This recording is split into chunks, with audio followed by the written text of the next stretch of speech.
Hello everyone, today I am going to start session 4। तो session 4 start करने से पहले हम लोग देख लेंगे सेशन 3 में टॉपिक्स कौन से कंप्लीट हो गए थे।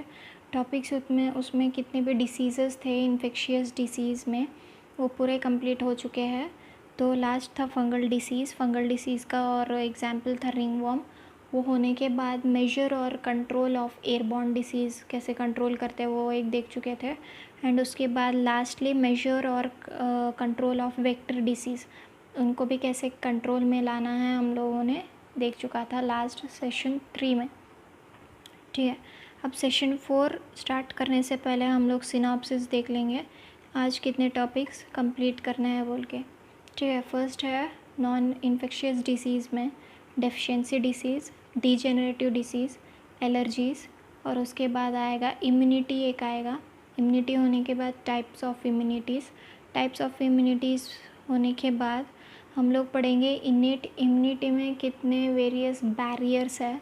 वो बैरियर्स कंप्लीट होने के बाद लास्ट में हम लोग देखेंगे एक्वायर्ड इम्यूनिटी। ठीक है, आज इतने टॉपिक्स कवर अप करने हैं, तो let's start. Let begin with deficiency disease. तो यहाँ पे डिफिशिएंसी ऑफ डिसीज़ क्या होता है? Any disease caused by a lack of an essential nutrient is called deficiency disease.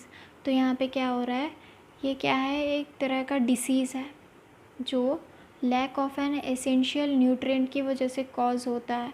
तो अब lack of nutrients is nothing but जैसे हमारे बॉडी में खून की कमी हो जाती है, वैसे हमारे बॉडी में एसेंशियल न्यूट्रिएंट्स की भी कमी हो जाती है। Essential nutrients is nothing but vitamins हो या मिनरल्स हो, उनको एसेंशियल न्यूट्रिएंट्स कहते हैं। ठीक है, ये एक ऐसा डिसीज़ है जब आपके बॉडी में लैक ऑफ एसेंशियल न्यूट्रिएंट्स होता है, न्यूट्रिएंट्स की कमी पड़ जाती है। जब आप लोगों को एक डिसीज़ अकर हो जाता है, उसको बोलते हैं डेफिशिएंसी डिसीज़। एग्जाम्पल है स्कर्वी, रिकेट्स, बेरीबेरी। स्कर्वी का आप लोग देख सकते हो इमेज में कैसे दिख रहा है, एंड उसके बाद रिकेट्स का भी आप लोग नेक्स्ट देख सकते हो, एंड उसके बाद थर्ड बेरीबेरी का भी आप लोग देख सकते हो कैसे हो रहा है बोल के। ठीक है, तो नेक्स्ट है डीजेनरेटिव डिसीज़। अब डीजेनरेटिव डिसीज़ क्या है? It is a type of medical condition that causes a tissue और organ to deteriorate over time. तो यहाँ पे क्या हो रहा है, it is a type of medical condition. ये एक मेडिकल कंडीशन है जो किसको कॉज करता है, टिश्यू या ऑर्गन को कॉज करता है डिट्रॉइट ओवर टाइम में। डिट्रॉइट का मतलब होता है ग्रो वर्स। ठीक है, ग्रो वर्स में आप लोगों को विद इन अ टाइम में कर देता है, उसको बोलते हैं हम लोग डीजेनरेटिव डिसीज़।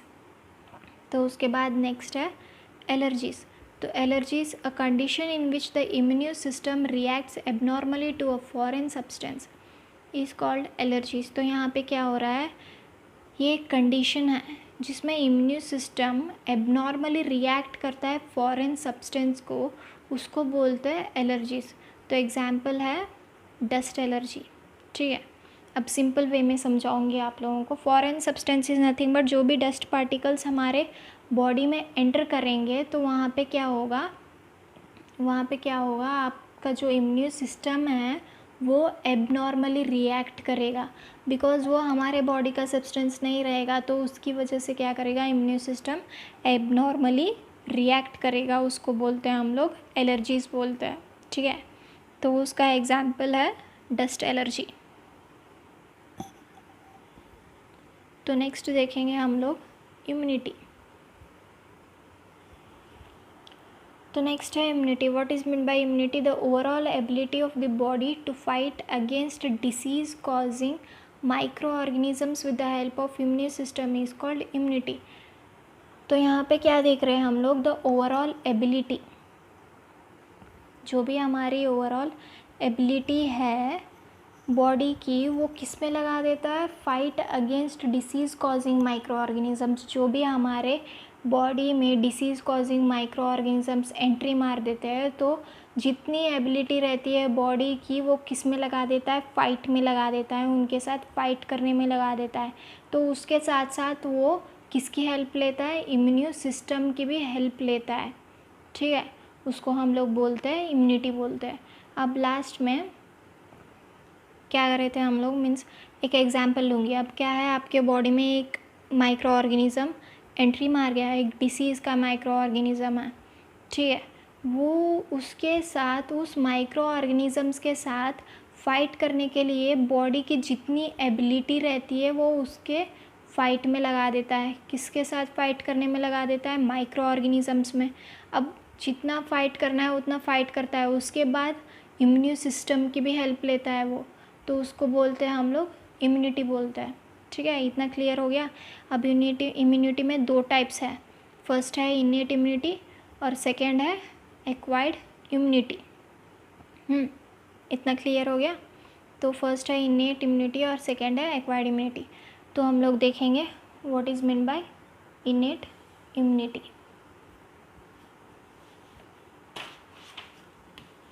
तो इनेट इम्यूनिटी में क्या होता है, the immunity which occurs by birth is called innate immunity. तो हम लोग यहाँ पे इनेट इम्यूनिटी में क्या होता है, जब न्यूबॉर्न बेबी रहती है, जो न्यूबॉर्न बेबी रहती है, बॉर्न के टाइम ही वो इनेट इम्यूनिटी को एक्वायर कर लेती है, उसको बोलते हैं हम लोग इनेट इम्यूनिटी बोलते हैं, जो बाय बर्थ से, ठीक है, जब हम पैदा होते हैं तब से ही हम लोगों के अंदर इनेट इम्यूनिटी प्रेजेंट रहती है, उसको हम लोग बोलते हैं इनेट इम्यूनिटी, ठीक है, इतना क्लियर हो गया। अब उसके बाद innate immunity consist of various barriers which prevent the entry of micro organisms into the body. ये किस लिए प्रेजेंट रहती है बोले तो, इसमें क्या होता है, इनेट इम्यूनिटी में क्या होता है, वेरियस बैरियर्स प्रेजेंट रहते हैं, ठीक है, वेरियस बैरियर्स प्रेजेंट रहते हैं। ये बैरियर्स क्यों प्रेजेंट रहते हैं बोले तो, वो क्या करते हैं, प्रिवेंट करते हैं माइक्रो ऑर्गेनिजम्स को एंट्री मारने के लिए हमारे बॉडी में, तो उसकी वजह से ये जितने भी वेरियस बैरियर्स रहते हैं वो प्रेजेंट रहते हैं इनेट इम्यूनिटी में, ठीक है, इतना क्लियर हो गया। अब उसके बाद वो कौन से बैरियर्स है देखेंगे, ठीक है। तो नेक्स्ट है innate immunity consist of 4 types of barriers. तो यहाँ पे हम लोग देखे थे वेरियस बैरियर्स। अब हम लोग नेक्स्ट स्टेप में देखेंगे वो 4 टाइप्स के बैरियर्स कौन से है बोल के, ठीक है। तो नेक्स्ट में है इनेट इम्यूनिटी, फिर फर्स्ट है फिजिकल बैरियर, सेकेंड है फिजियोलॉजिकल बैरियर्स, थर्ड है सेलुलर बैरियर्स और फोर्थ है साइटोकाइन बैरियर्स। तो अब यहाँ पे देखेंगे हम लोग फर्स्ट में फिजिकल बैरियर। अब फिजिकल बैरियर क्या इंक्लूड कर रहा है, हमारा स्किन, ठीक है, फिजिकल बैरियर में क्या हो रहा है, हमारा स्किन जो प्रेजेंट रहता है हमारे बॉडी में, वो क्या होता है, वो एक मेन बैरियर है फिजिकल बैरियर में, ठीक है। अब आपको पूछा जाएगा फिजिकल बैरियर में मेन बैरियर कौन सा रहता है बोले तो स्किन बोल देना, ठीक है। फिजिकल बैरियर में स्किन क्या होता है, स्किन जो हमारे बॉडी के प्रेजेंट रहता है वो मेन बैरियर होता है फिजिकल बैरियर में। नेक्स्ट देखेंगे फिजिकल बैरियर्स के फंक्शंस क्या होते हैं। तो अब यहाँ पे फिजिकल बैरियर्स में फंक्शंस देख रहे हैं हम लोग। Functions of physical barrier trap microbes, skin, mucus coating of epithelium lining of respiratory, genital tract और यूरोजेनेटियल ट्रैक्ट। तो यहाँ पे क्या हो रहा है, माइक्रोब्स को ट्रैप करता है, जो भी स्किन हमारे स्किन में जो प्रेजेंट रहते हैं, हेयर्स प्रेजेंट रहते हैं, वो क्या करता है, माइक्रोब्स को ट्रैप करता है। और mucus coating of epithelial lining, तो यहाँ पे म्यूकस कोटिंग रहता है एपिथेलियम लाइनिंग का ऑफ रेस्पिरेटरी।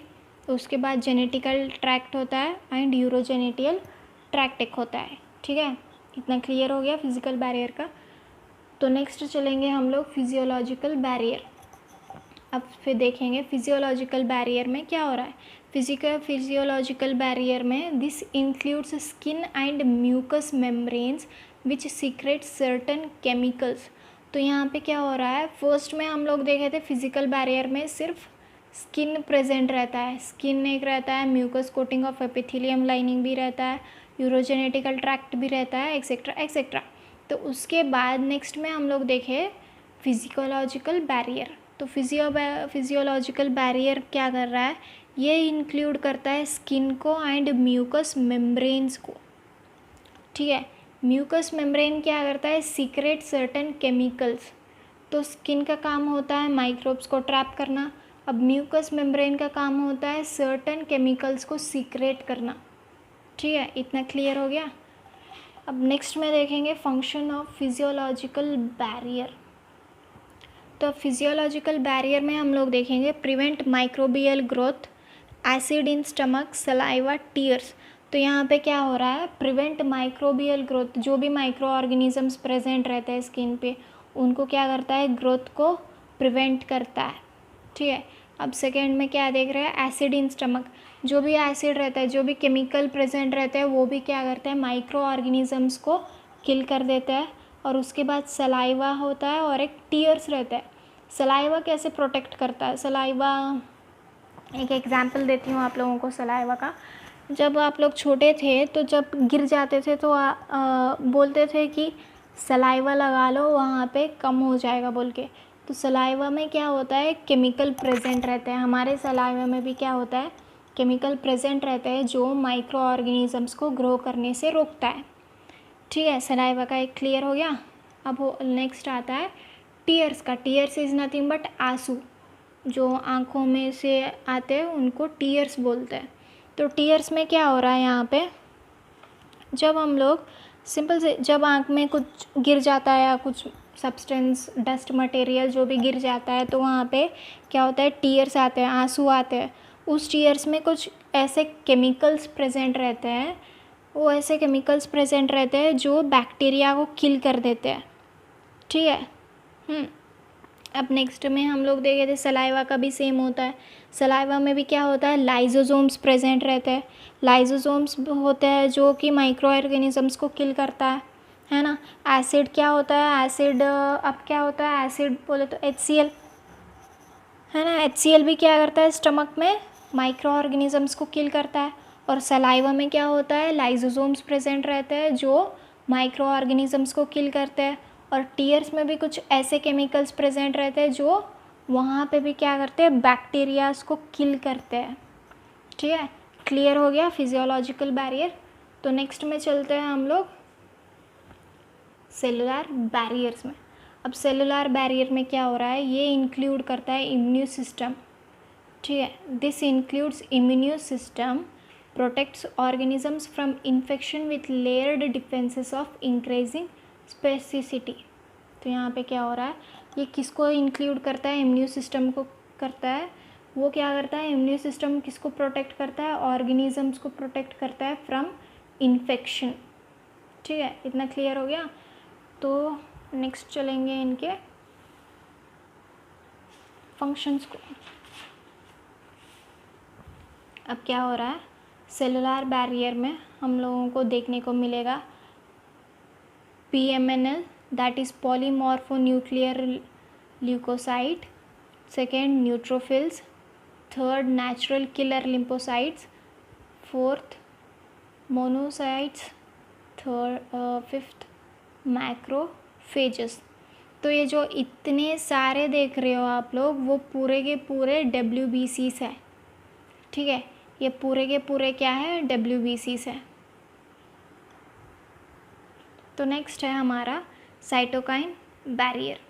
तो साइटोकाइन बैरियर में क्या हो रहा है, इन्फेक्टेड सेल्स क्या करते हैं, इसे ये क्या इंक्लूड करता है बोले तो infected cells secret proteins called interferons which protect non infected cells from further viral infection. तो यहाँ पे क्या हो रहा है, ये साइटोकाइन बैरियर में क्या हो रहा है, इन्फेक्टेड सेल्स जो सबसे पहले से ही माइक्रो ऑर्गेनिज्म से इन्फेक्टेड रहते हैं, वो इन्फेक्टेड होने के बावजूद भी क्या करते हैं, एक प्रोटीन को सिक्रेट करते हैं। वो प्रोटीन को बोलते हैं हम लोग इंटरफेरॉन्स बोलते हैं। ठीक है, ये इंटरफेरॉन्स क्या करते हैं, प्रोटेक्ट करते हैं नॉन इन्फेक्टेड सेल्स को फ्रॉम फर्दर वायरल इन्फेक्शन। ठीक है, इसमें ही समझ में आ रहा है, इसमें क्या समझ में आ रहा है, सबसे पहले जो भी इन्फेक्टेड सेल्स रहते हैं हमारे बॉडी में, अब सेल्स है, अब थोड़े सेल्स इन्फेक्टेड है थोड़े सेल्स वो इन्फेक्टेड होने के बावजूद भी प्रोटीन सिक्रेट करता है, उस प्रोटीन को हम लोग इंटरफेरॉन्स बोलते हैं। अब वो इंटरफेरॉन्स प्रोटीन सिक्रेशन वो सिक्रेट हुए, सो प्रोटीन क्या करता है वहाँ पे, इंटरफेरॉन्स जो बचे कुचे नॉन इन्फेक्टेड सेल्स रहते हैं उन लोगों को बचाते हैं ताकि दूसरा आगे का वायरल इन्फेक्शन कंटिन्यू ना हो। ठीक है, इतना क्लियर हो गया साइटोकाइन बैरियर में। अब देखो इसका क्या है। फर्स्ट में होता है virus infected cells secret interferons protects non infected cells from viral infections. Easy way में बता रही हूँ मैं यहाँ पे, आप लोगों को जीवित या एनसीईआरटी में देखे तो आप लोगों को बहुत टफ जाएगा, तो उसकी वजह से मैंने इजी वे में कर दिया है यहाँ पे। ठीक है, फर्स्टली क्या हो रहा है, वायरस इन्फेक्टेड सेल्स वो क्या सीक्रेट कर रहा है, interferons. Interferons nothing but proteins को क्या कर रहा है, वो सीक्रेट कर रहा है। उसके बाद वो प्रोटेक्ट किसको करता है, नॉन इन्फेक्टेड सेल्स को प्रोटेक्ट करता है ताकि वायरल इन्फेक्शन आगे ना बढ़े। ठीक है, इतना क्लियर हो गया साइटोकाइन बैरियर। तो नेक्स्ट में चलता है एक्वायर्ड इम्यूनिटी। तो एक्वायर्ड इम्यूनिटी में क्या हो रहा है, the immunity which develops during life time by exposure to suitable foreign agents like micro organisms is called acquired immunity. तो अब यहाँ पे एक्वायर्ड इम्यूनिटी में क्या हो रहा है, the immunity which develops during life time. जो इम्यूनिटी फर्स्ट हम लोग इनेट में क्या देखे थे, बाय बर्थ आता है ना। अब एक्वायर्ड में क्या हो रहा है, the immunity which develops during life time. ये क्या होता है एक्वायर्ड इम्यूनिटी में, ये एक ऐसा इम्यूनिटी है जो लाइफ टाइम में डेवलप होते जाता है। ठीक है, by exposure to suitable foreign agents. तो एक्सपोज किसको कर रहा है, वो एक suitable foreign agents micro organisms जो उसको सूटेबल रहता है, उसको क्या बोलते हैं हम लोग, एक्वायर्ड इम्यूनिटी बोलते हैं। ठीक है, इतना क्लियर हो गया।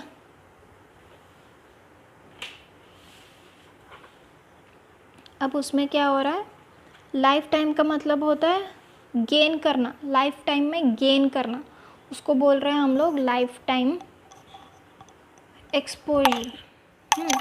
उसके बाद क्या होता है, it's a pathogen specific means, ये क्या होता है यहाँ पे, इट्स अ पैथोजिक स्पेसिफिक। तो यहाँ पे क्या बोल रहे हैं, और एक दूसरे में पैथोजिक स्पेसिफिक होता है। पैथोजिक स्पेसिफिक होना मतलब पर्टिकुलर पैथोजिन के बेसिस पे ही रहता है। तो यहाँ पे बोल रहे हैं आप लोगों को suitable foreign agents like micro organisms.